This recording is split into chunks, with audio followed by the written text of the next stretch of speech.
خواب में इस तरह का मंजर देखना बज़ाहिर बहुत परेशान कुन लगता है, लेकिन इस्लामी ताबीर ख्वाब की रोशनी में इसकी ताबीर उमूमन मनफी नहीं होती।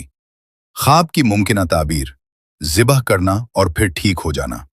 ख्वाब में किसी को ज़िबह करना अक्सर इस बात की तरफ इशारा होता है कि आपके भाई और भाभी के दरमियान कोई सख्त इख्तिलाफ, गलत फहमी या कोई ऐसी बात हुई है जिसकी वजह से उनके ताल्लुकात में दरार आई थी।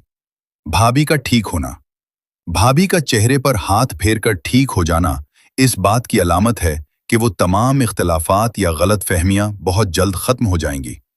ये सुलह, मोहब्बत की तजदीद और पुराने मसाइल के हल होने की बशारत है। खैर व बरकत: ये ख्वाब इस बात की भी निशानदेही कर सकता है कि आने वाले वक्त में उनके घर में सुकून आएगा, और अगर कोई रंजिश थी तो वो ख़त्म होकर हालात बेहतर हो जाएंगे। खुलासा: ये ख्वाब किसी नुकसान की अलामत नहीं है, बल्कि ये मुश्किल के बाद आसानी और ताल्लुकात में बेहतरी की खुशखबरी है। परेशान होने की ज़रूरत नहीं, ये सिर्फ एक ज़हनी कशमकश या रोज़मर्रा के हालात का अक्स भी हो सकता है जो ख्वाब की सूरत में सामने आया।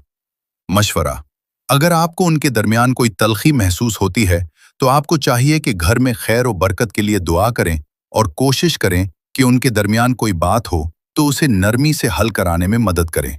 वल्लाहु आलमु बिस्सवाब।